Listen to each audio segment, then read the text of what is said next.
Global science IQ। तो सबसे पहले हमारे सभी प्यारे प्यारे स्टूडेंट्स को हमारा प्यार भरा गुड इवनिंग। कैसे हैं आप सभी लोग? आज हम आपके लिए हाइड्रोकार्बन का एपिसोड 5 लेकर के आए हैं, जिसमें बात करेंगे एल्केन के रासायनिक गुणधर्म पर। पिछली क्लास में हमने आपको इसके भौतिक गुणधर्म पढ़ाए थे और अभी तक अगर हम देखें तो आपने एल्केन को बनाना सीखा, एल्केन के भौतिक गुणधर्म को देखा। लेकिन आज की क्लास में आप सीखेंगे कि एल्केन से हम किन चीजों को बना सकते हैं।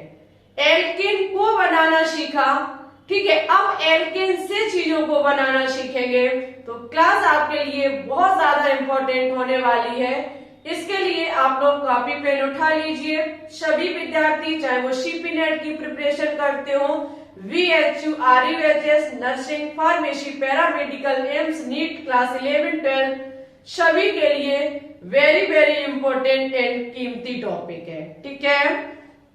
तो चलिए हेडिंग लगाएंगे एल्केन के रासायनिक गुणधर्म।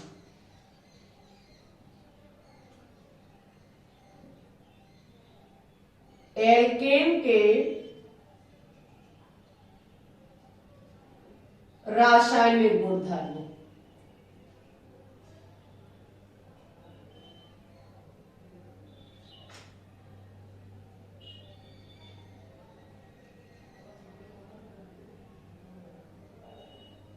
जैसा कि अभी हमने बोला कि अभी तक की क्लासों में आपने सीखा कि हम एल्केन का निर्माण कैसे करते हैं, और आज की क्लास में आप सीखेंगे कि एल्केन से हम किन चीजों को बना सकते हैं, जिसमें फर्स्ट हम पढ़ेंगे हैलोजनीयकरण, ठीक है। सबसे पहले हम हैलोजनीकरण विधि के द्वारा देखेंगे कि हम एल्केन से किन किन चीजों को बना सकते हैं। ये हैलोजनीयकरण है किसका?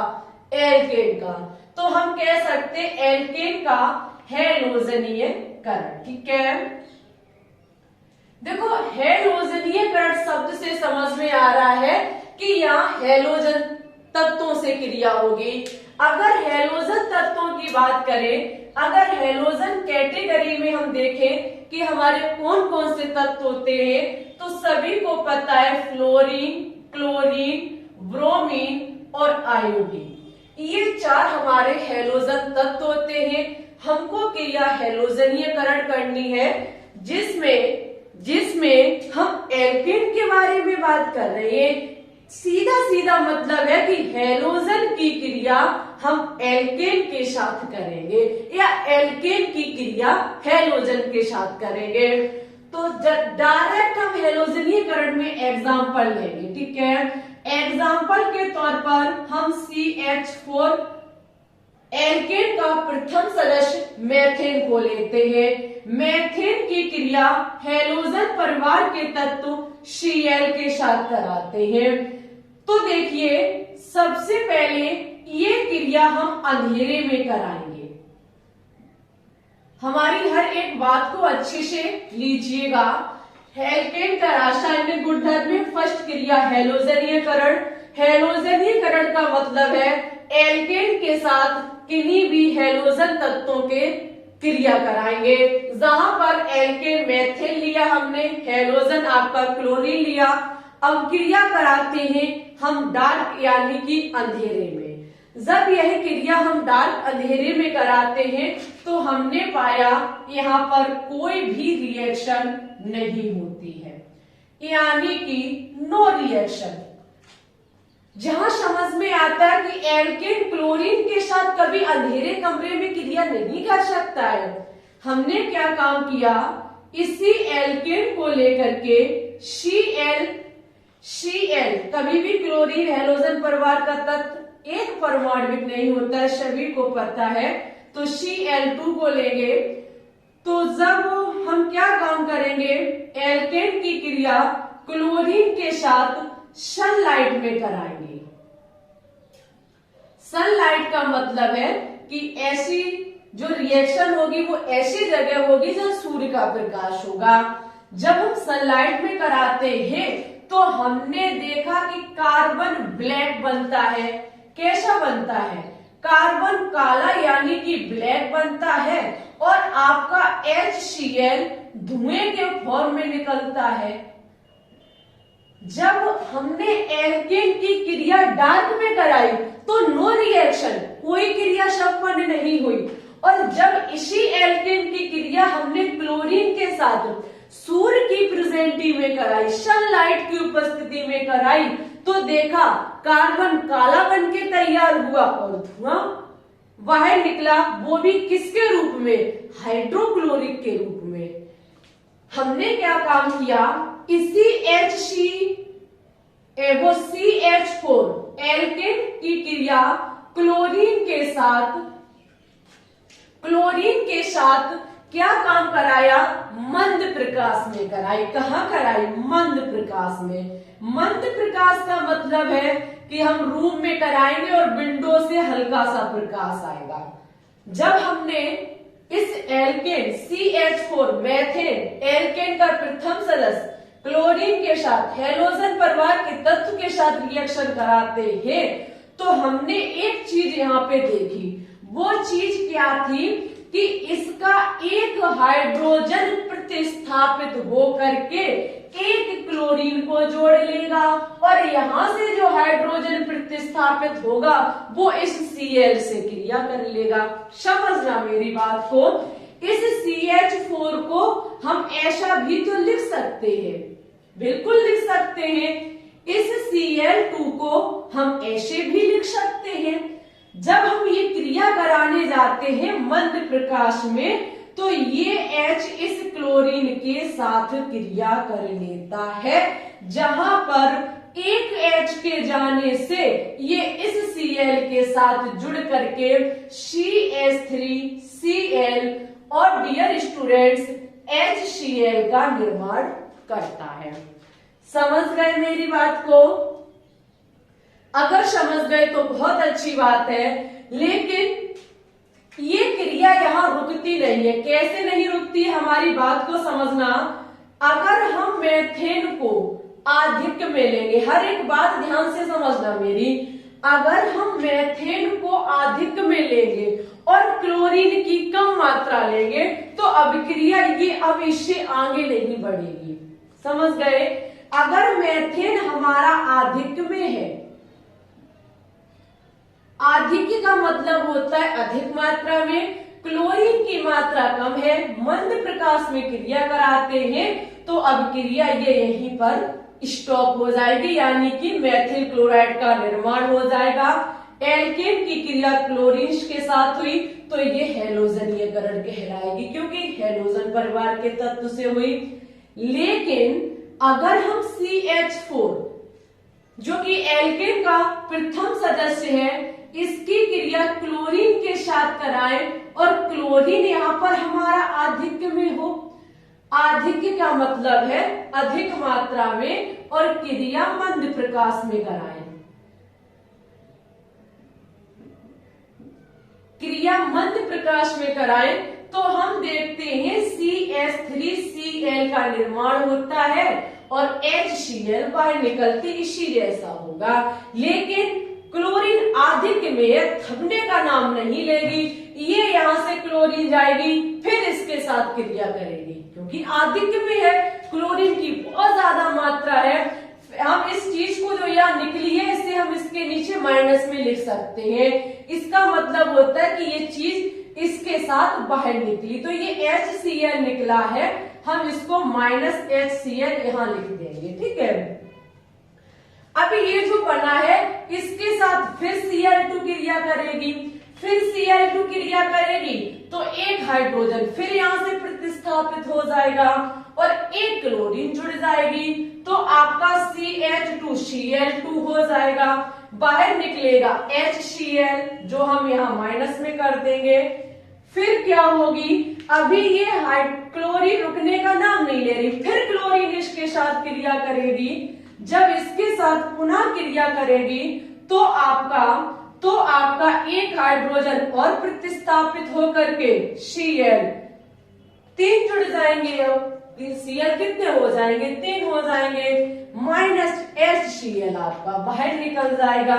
फिर Cl2 आ जाएगी, ये आधिक्य में है, इतनी आधिक्य में है कि जब तक ये पूर्णतः हाइड्रोजन को खत्म नहीं कर देगी तब तक क्लोरीन जुड़ती ही रहेगी कार्बन से।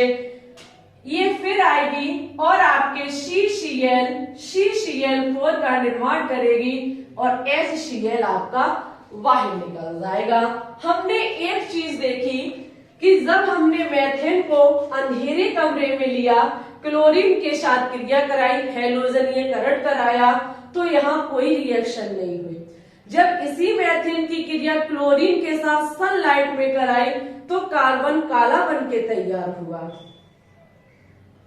और जब इसी मेथेन की क्रिया क्लोरीन के साथ मंद प्रकाश में कराई तो हमारा, अगर हमने एल्केन जो मेथेन है हमारा, इसको अधिक में लिया, अधिक मात्रा में लिया, तो आपकी क्रिया मेथिल क्लोराइड पर स्टॉप हो जाती है, क्योंकि क्लोरीन कम पड़ गया, रिएक्शन हुई, बात खत्म हो गई।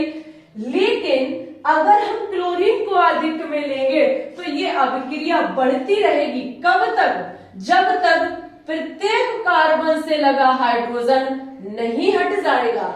जहां से आप एक चीज देख सकते हैं, ये CH4Cl3 क्लोरोफॉर्म बन के तैयार हो गया। ये वही क्लोरोफॉर्म है जो आपने देखा होगा सीरियल में लोग बेहोश कर देते हैं, जो नहीं रूमाल में छिड़क के आप देखते हैं बेहोश कर देते, लोग तुरंत बेहोश हो जाते, इतना हार्ड भी नहीं होता। इसको क्लोरोफॉर्म यदि हम किसी के ऊपर छिड़क देंगे या सूंघा देंगे तो आदमी 10-15 मिनट होश में रहता है, उसके बाद बेहोश होता फिर होश में आ जाता है। उसके बाद ये CCl4 आपका कार्बन टेट्राक्लोराइड है, जिसे पायरीन भी कहा जाता है।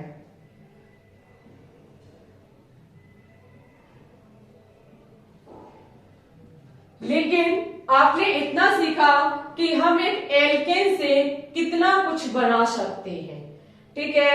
यह अभिक्रिया हमारी बहुत लंबी चली। हम क्या काम करेंगे, हम इन अभिक्रियाओं की क्रिया विधि को देखेंगे कि यह अभिक्रिया हुई कैसे होगी।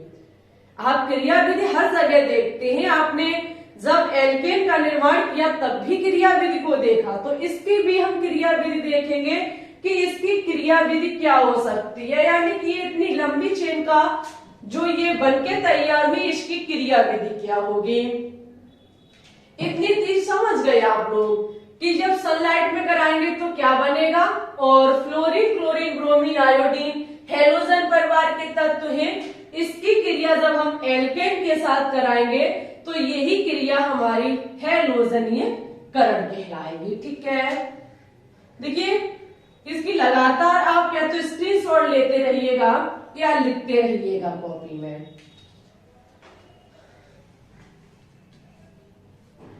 अगर हम इसकी क्रिया विधि को देखें, बहुत ध्यान से समझना इसकी क्रिया विधि, हेडिंग लगाएंगे सभी स्टूडेंट्स क्रिया विधि।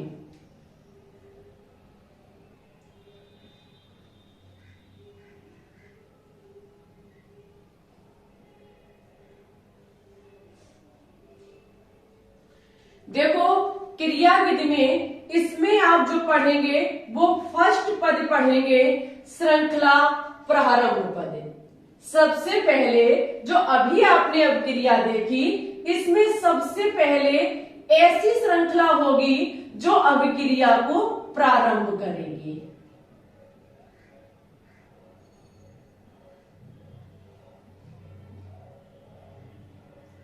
समझे मेरी बात को। आप क्रियाविधि में ये देखेंगे कि इन रिएक्शनों के बीच हुआ क्या है, ठीक है, जिसमें आप पहले देखेंगे कि श्रृंखला प्रारंभ पद क्या है। सब क्रिया में श्रृंखला को प्रारंभ किसने किया, तो श्रृंखला को प्रारंभ करने के लिए हमारा क्लोरीन था। क्लोरीन हमारा Cl2 के रूप में था, ठीक है। यहाँ हुआ क्या होगा, इस Cl का ये रहा इलेक्ट्रॉन, इस Cl का ये रहा इलेक्ट्रॉन, ये क्या काम करेंगे, अपने अपने इलेक्ट्रॉन लेकर के अलग हो जाएंगे। जब ये अपने अपने इलेक्ट्रॉन लेकर के अलग हो जाएंगे तो क्लोरीन मुक्त मूलक बनके तैयार हो जाएंगे।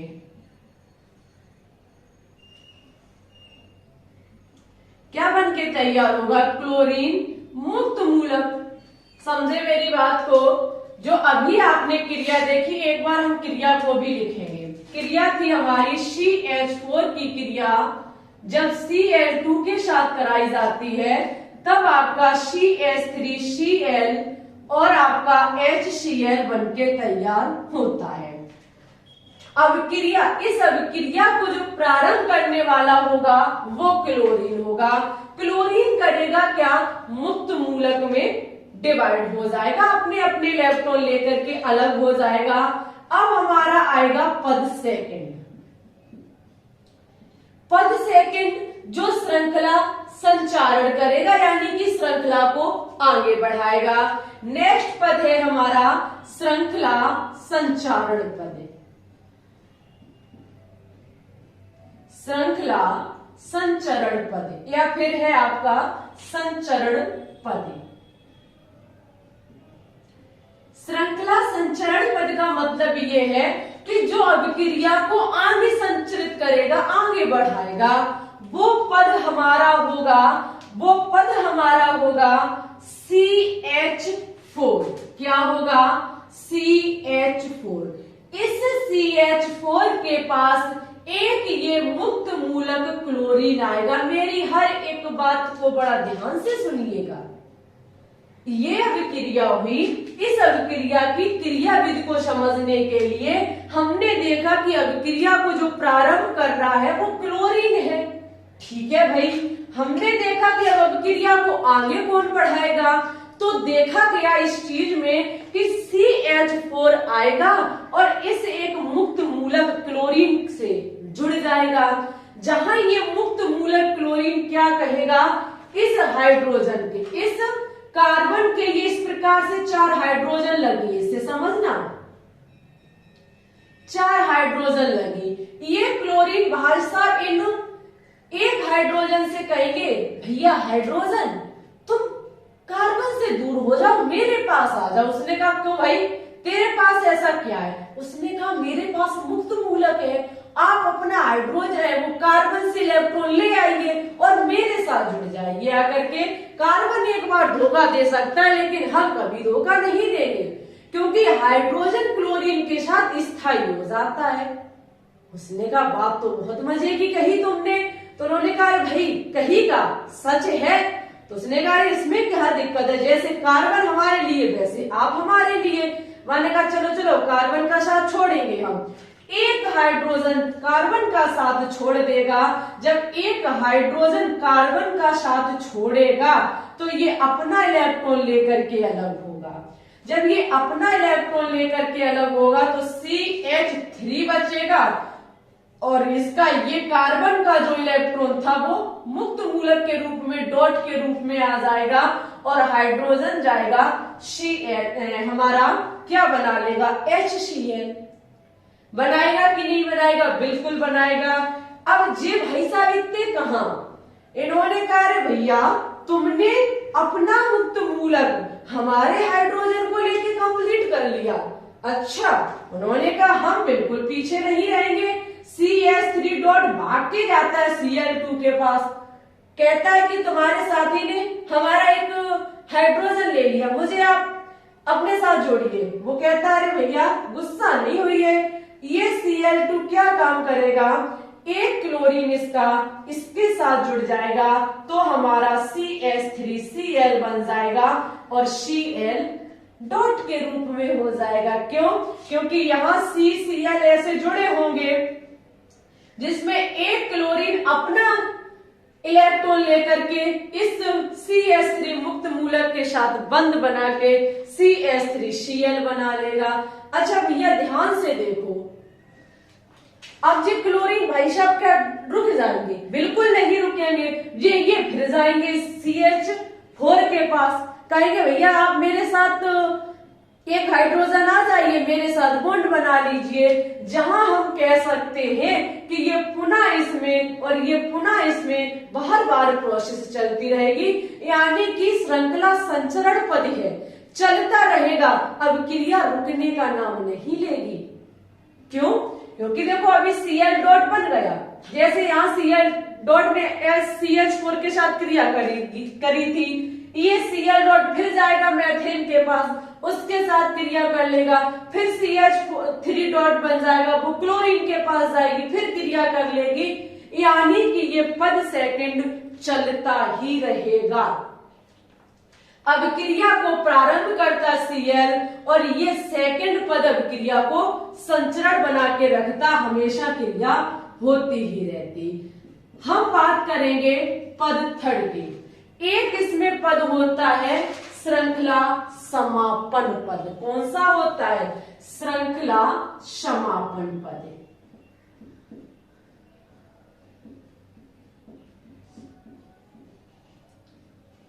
श्रृंखला समापन पद में क्या होता है डियर स्टूडेंट्स, यहाँ पर हम सीखते हैं कि हमारी ये क्रिया समाप्त हो सकती है। कैसे समाप्त हो सकती है? या तो आपका Cl Cl आपस में मिल जाए, समझना, वो Cl Cl नहीं, एक ये Cl और ये एक Cl डॉट अगर आपस में मिल जाए, अगर एक Cl डॉट और एक Cl डॉट आपस में मिल जाए तो अब क्रिया हमारी यहाँ कैसी हो जाएगी? यही अब क्रिया हमारी, अरे सो सॉरी, यही अब क्रिया हमारी संपन्न हो जाएगी। ठीक है, या फिर आगे क्या होगा? ये जो हमारा CH3 डॉट है, ये अब क्रिया आगे भी होती रहेगी, तो एक और जब CH3 डॉट बन के तैयार होगा तो ये CH3 डॉट आपस में मिलकर के CH3 का निर्माण कर ले, तब भी ये अब क्रिया हमारी समाप्त हो जाएगी, अन्यथा ये अब क्रिया चलती रहेगी। या फिर क्या हो जाए, एक CH3 डॉट मिलकर के आपका Cl डॉट के साथ क्रिया करके CH3Cl बना ले, तो ये अब क्रिया हमारी समाप्त हो जाएगी। एल्केन के रासायनिक गुणधर्म में जब हम देखते हैं अभिक्रिया की क्रिया विधि को, तो मुझे वहां 3 पद देखने को मिलते। पहला श्रृंखला प्रारंभ पद, जो अभिक्रिया को प्रारंभ करता है। सेकंड देखते हैं कि अभिक्रिया संचरण पद, जो अभिक्रिया होती रहती है। फिर देखते हैं इसका सारांश क्या हो सकता है, अभिक्रिया समाप्त कैसे हो सकती है, तो उसका विवरण ये रहा। अगर ये क्लोरीन इस क्लोरीन के साथ क्रिया कर ले, जो मुक्त मूलक के रूप में है, तो अभिक्रिया थम जाएगी। अब इसके पास कोई रास्ता ही नहीं है जो ये किसी और के साथ क्रिया करे जाकर, या फिर CH3 डॉट मिलकर के आपस में क्रिया कर ले, या फिर CH3 डॉट Cl डॉट के साथ क्रिया कर ले, तो अब क्रिया हमारी समाप्त हो सकती है। ये है हमारा हैलोजनीय करण की क्रिया विधि कि अब क्रिया होती कैसे है, अब क्रिया को प्रारंभ कौन करता, अब क्रिया संचरण कैसे होती है और अब क्रिया का समापन कैसे होता है। ऐसे अब क्रिया का समापन होता है। ये देखिए Cl3Cl बन के तैयार हो गया, ये देखिए Cl2 बन के तैयार हो गया। ठीक है, ऐसे अब क्रिया, ये आपका HCl बन के तैयार हो गया, ऐसे अब क्रिया का समापन होता है। ऐसे हमारी अब क्रिया बन के तैयार होती है। अभी इसमें और भी सारे पॉइंट को नोट डाउन करेंगे।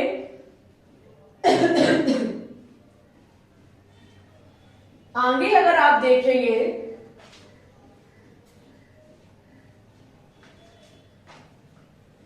देखिए डियर स्टूडेंट्स, अगर हम हैलोजनीयकरण में बात करें तो ज्यादातर हैलोजनीयकरण की क्रिया आपकी क्लोरीन और ब्रोमीन के द्वारा कराई जाती है। हैलोजनीयकरण की क्रिया ज्यादातर जो होगी वो किसके द्वारा होगी, क्लोरीन के साथ या फिर ब्रोमीन के साथ। हम फ्लोरीन के साथ इस हैलोजनीयकरण की क्रिया को नहीं कराते हैं, जरा नोट करेंगे हमारी बात को।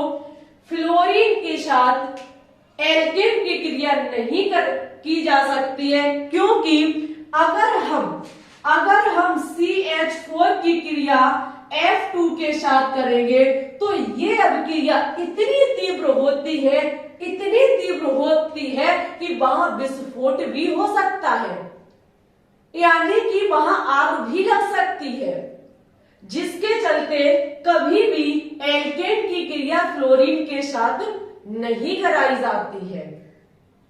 अगर एल्केन की क्रिया फ्लोरीन के साथ कराएंगे तो CH3F बन के तैयार होगा और आपका HF बन के तैयार होगा। फिर आप कहोगी कि मैम जी हम एल्केन की क्रिया फ्लोरीन के साथ नहीं करा सकते हैं। इसका सबसे बड़ा रीजन कि अभिक्रिया इतनी तीव्र होती है कि उस जगह आग लग सकती है, विस्फोट हो सकता है। तो फिर हम CH3F का निर्माण क्या करेंगे? तो ये हाई लेवल का एक क्वेश्चन है, लेकिन हम सॉल्व करा देते हैं आपके सामने। अगर मुझे इसका निर्माण करना है तो हम डायरेक्ट एल्केन से नहीं कर सकते हैं। इसके लिए आपको क्या काम करना होगा? आप एल्केन की क्रिया क्लोरीन के साथ करेंगे या ब्रोमीन के साथ करेंगे? तो आपको पता है CH3 हमारा Cl बन के तैयार होगा। Br के साथ करेंगे तो Br बन के तैयार होगा। फिर इसकी क्रिया AgF के साथ कराई जाती है। किसके साथ? AgF के साथ, जहां पर हमारा AgCl बन के तैयार हो जाता है और ये फ्लोरीन आपकी CH3F से जुड़ जाती है।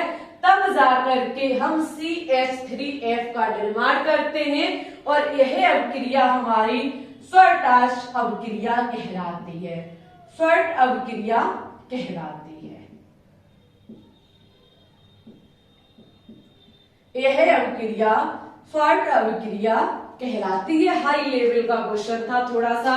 कभी भी हम एल्केन से डायरेक्ट CH3F का निर्माण नहीं कर सकते क्योंकि अभिक्रिया बहुत तीव्र होती है।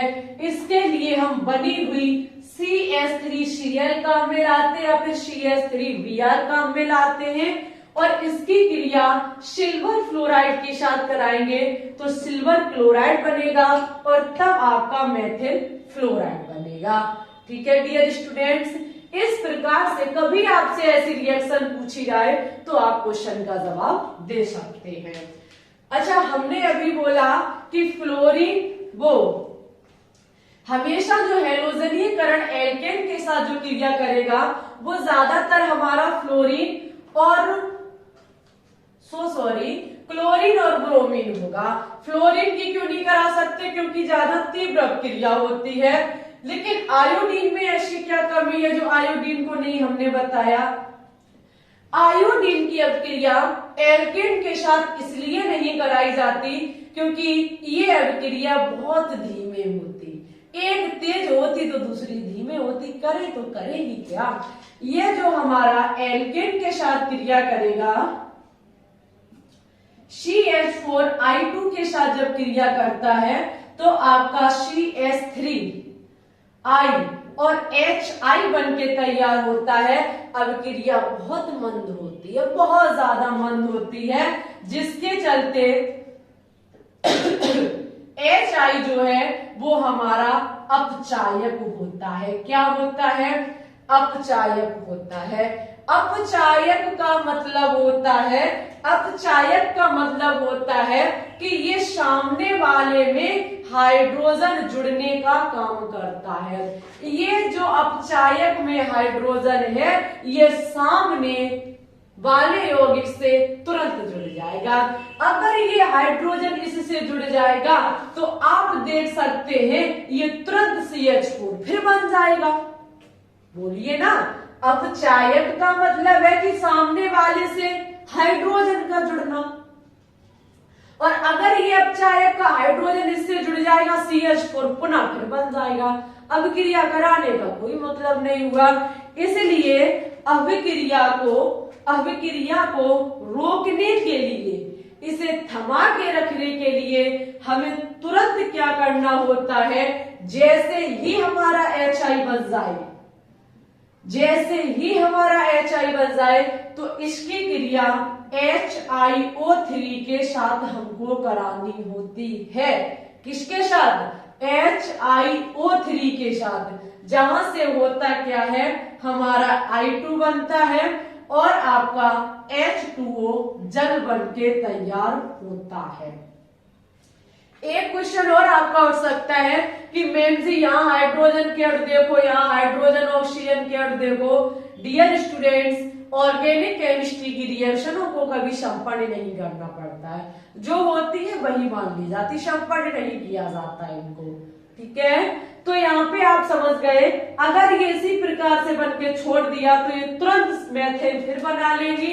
मेथेन का मतलब हमारी मेहनत पर पानी फिर जाना, तो इसीलिए इसका बनना तुरंत HiO3 के साथ हमको रिएक्शन करानी होती है। यहाँ पर हमारी एक हेलोजनीय कण रिएक्शन कंप्लीट होती है, जहां पर हमने सीखा क्लोरीन ब्रोमीन के साथ क्रिया कराना सही रहता है, फ्लोरीन के साथ कराएंगे तो विस्फोट हो सकता है, और अगर आयोडीन के साथ करा रहे तो क्रिया बहुत मंद होती है। सेकंड नंबर पर हमारी क्रिया है नाइट्रीकरण, किसका?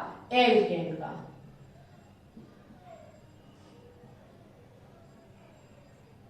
एल्केन के नाइट्रीकरण को देखेंगे। नाइट्रीकरण के द्वारा एल्केन किसका निर्माण करेगा? एल्केन, वही बात, एल्केन हम लेंगे CH4। ठीक है, CH4 जब हम एल्केन को लेते हैं, क्रिया कराएंगे HNO3 के साथ। किसके साथ कराएंगे?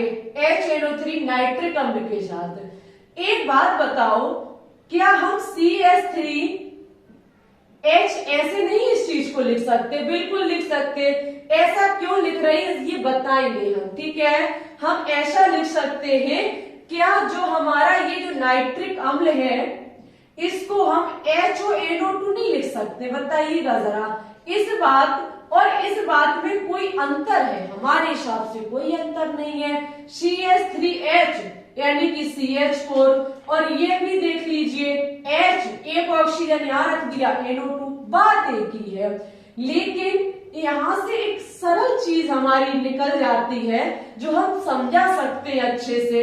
ये हाइड्रोजन और HO मिल करके H2O यानी कि जल बना लेते हैं, बच्चा CH3NO2 हमारा बन जाता है। यही एल्केन का नाइट्रीकरण कहलाता है, और ये हमारी पता क्या है? नाइट्रोमेथेन। क्या बनके तैयार हो गई? नाइट्रोमेथेन। जब एल्केन की क्रिया नाइट्रिक अम्ल के साथ कराते तो जल बनता है और हमारा नाइट्रोमेथेन बनके तैयार होता है। यही अभिक्रिया हमारी क्या कहलाती है? नाइट्रीकरण, एल्केन का नाइट्रीकरण। ठीक है, अगर इसकी क्रिया विधि को भी समझना चाहते हो तो क्रिया क्या हुआ होगा, ये जो आपका है, एक मिनट आप इसकी क्रिया विधि को भी देख सकते हैं।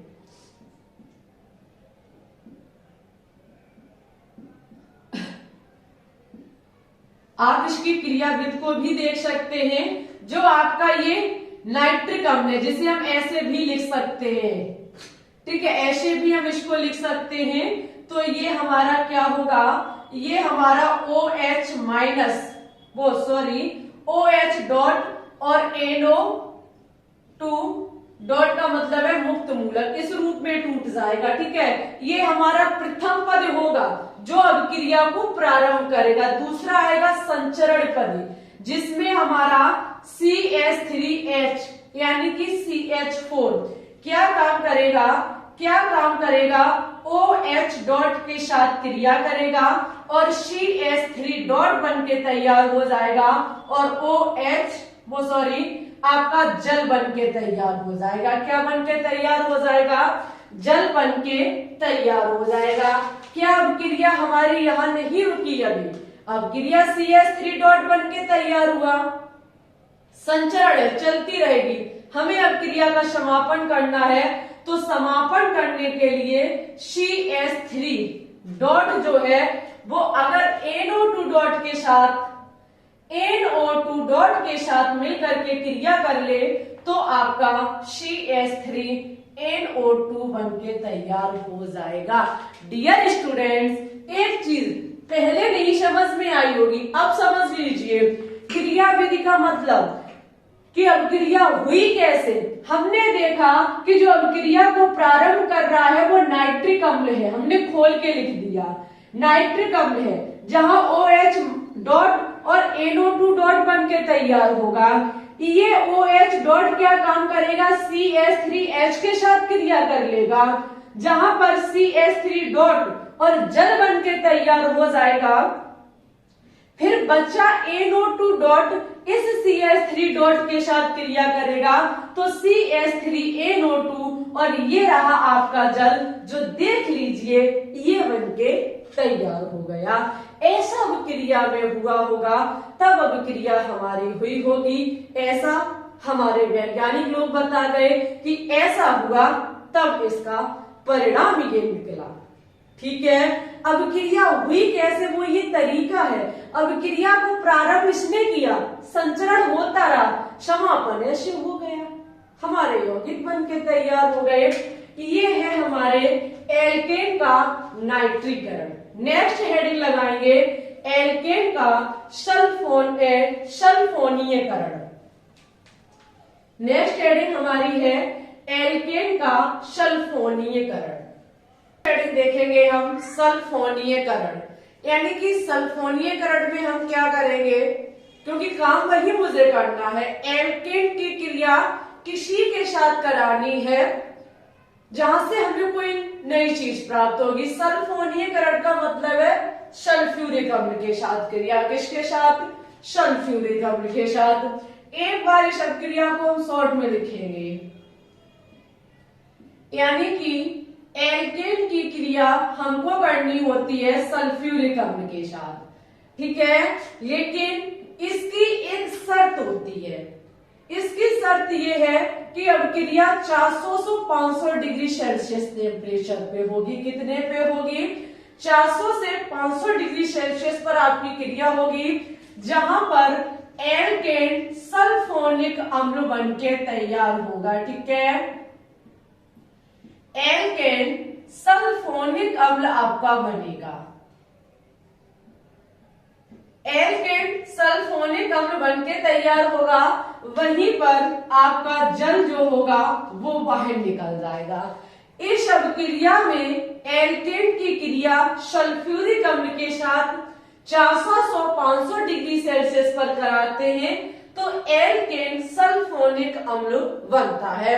लेकिन आज का एक इंपॉर्टेंट पॉइंट लिख लीजिए। इंपॉर्टेंट पॉइंट ये है कि एल्केन का जब हम सल्फोनीयकरण करते हैं तो इसमें कार्बन परमाणुओं की संख्या 6 से कम नहीं होनी चाहिए। कहने का मतलब है इस अभिक्रिया में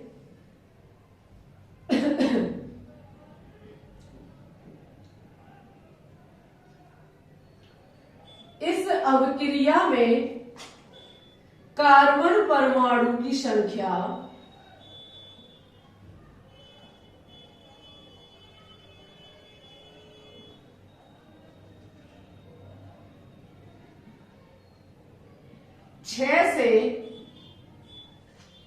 6 से अधिक हो, या तो 6 हो या 6 से अधिक हो, 6 से कम ना हो। अगर 6 से कम है तो ये अभिक्रिया संपन्न नहीं होगी। सपोज दैट हम CH4 का सल्फोनीयकरण करना चाहते हैं, क्योंकि ये एल्केन का सदस्य है, लेकिन क्रिया नहीं होगी। क्यों नहीं होगी, क्योंकि ये हमारा कार्बन की संख्या कम रखता है।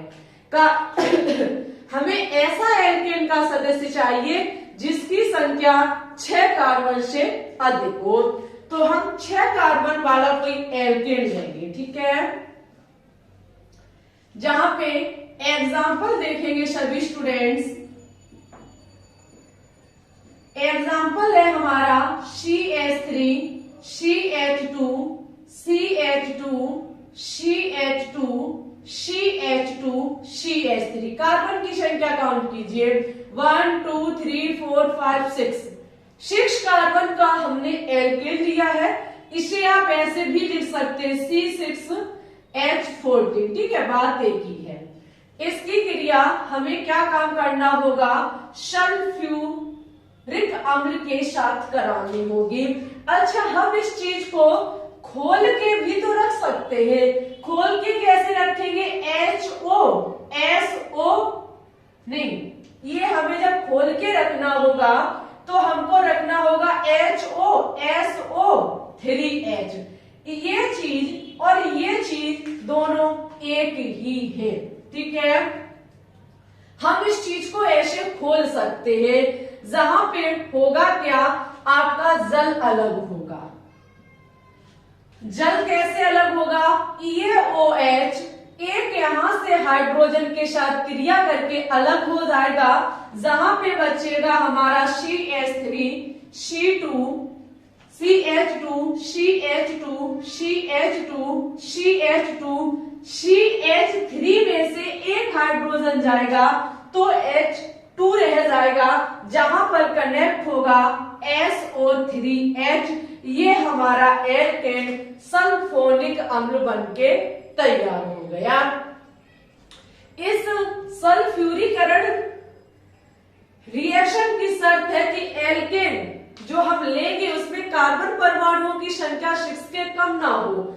अगर हम इस क्रिया की क्रिया विधि को समझे तो क्रिया विधि भी बहुत इसकी आसान है।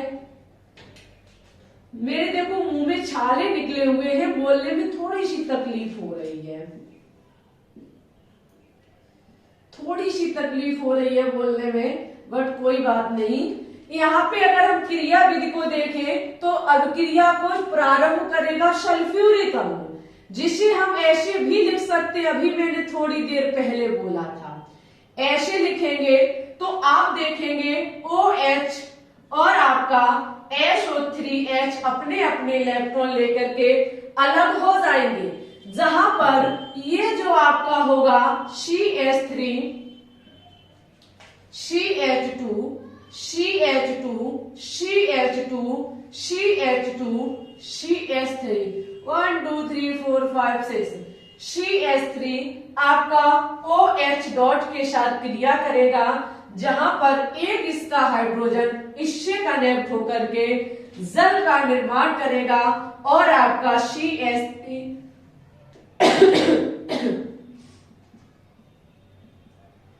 CH2 डॉट हो जाएगा, क्योंकि एक हाइड्रोजन यहां से चला गया, OH से कनेक्ट हो गया, बना ये CH3, CH2, CH2, CH2, CH2, CH2 dot आपका क्रिया करेगा SO3H डॉट के साथ और आपका बनके तैयार होगा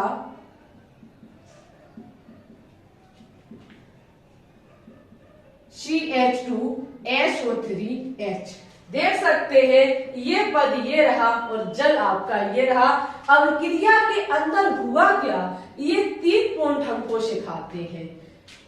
ये 3 पॉइंट हमको सिखाते हैं कि अब क्रिया के अंदर हुआ क्या। अब क्रिया को प्रारंभ किया इसने, इसका मतलब सल्फ्यूरिक अम्ल में, फिर ये सल्फ्यूरिक अम्ल ने निर्माण कर दिया OH डॉट और SO3H डॉट का, यानी कि अपने अपने इलेक्ट्रॉन लेकर के अलग हो गए। फिर ये OH इलेक्ट्रॉन जो होगा वो आपका इसके साथ क्रिया करेगा, जो कि हमारा हेक्सेन है। फिर ये हेक्सेन डॉट में बदल जाएगा और फिर इससे कनेक्ट हो जाएगा SO3H इलेक्ट्रॉन, जिससे हमारे इस एल्केन सल्फोनिक अम्ल का निर्माण हो जाएगा। यहाँ एल्केन के रासायनिक गुणधर्म को जब हम देखते हैं तो इसमें एक चीज हमें पता चलती है कि इसकी अभिक्रिया की क्रिया विधि जो है वो 3 चरणों में संपन्न होती है। इसके 3 पद होते हैं। पहला जो अभिक्रिया को प्रारंभ करता है, दूसरा जिसमें अभिक्रिया संचरण रहती है, तीसरा जो अभिक्रिया का समापन करता है। ठीक है डियर स्टूडेंट्स, एल्केन के रासायनिक गुणधर्म यही हमारे समाप्त होते हैं। नेक्स्ट क्लास एल्केन से और लेकर के आएंगे। एल्केन टॉपिक आपका खत्म हो जाएगा। अब बात करेंगे एल्कीन पर। ठीक है, इससे पहले सभी विद्यार्थी कमेंट बॉक्स में कमेंट करके बताएंगे कि आज की ये क्लास आपको कैसी लगी। अगर अच्छी लगी हो तो प्लीज एक बार इसे लाइक कर दें, शेयर कर दें। चैनल पे न्यू है तो चैनल को भी सब्सक्राइब कर लें। क्योंकि बहुत मेहनत से एक क्लासें बनती हैं, बहुत मेहनत होती है हमारी। कम से कम एक क्लास के पीछे 5 घंटे की मेहनत होती है, तब जाकर के एक क्लास हमारे लिए कहीं बन पाती है। तो आपके सपोर्ट प्यार की हमें बहुत ज्यादा आवश्यकता है। आपकी सुबह 7 बजे इनऑर्गेनिक केमिस्ट्री की क्लास आपको दी जा रही है, तो सुबह 7 बजे क्लास देखना कभी ना भूलें। और ये 3 बजे आपको ऑर्गेनिक केमिस्ट्री दी जा रही है, क्योंकि 90 दिन हमने टारगेट रखते हुए कहा है कि 90 दिन में आपकी केमिस्ट्री हमें खल्लास करनी है, तो करके भी दिखाएंगे, ऐसा हमारा आपसे प्रॉमिस है। ठीक है, टेलीग्राम चैनल से भी जुड़ सकते हैं आप लोग। और बहुत बहुत धन्यवाद। अपना सपोर्ट प्यार हमेशा बनाए रखना, जिससे कि हम और भी मेहनत करते रहे, आप भी आगे बढ़े, हम भी आगे बढ़े, और मिल करके एक बहुत बड़ा जो आसमा है उसको अचीव कर ले। ठीक है, सभी विद्यार्थियों को बाय बाय। अपना ख्याल रखना, अच्छे से पढ़ना, आगे बढ़ना। तब तक के लिए सभी को ऑल द बेस्ट।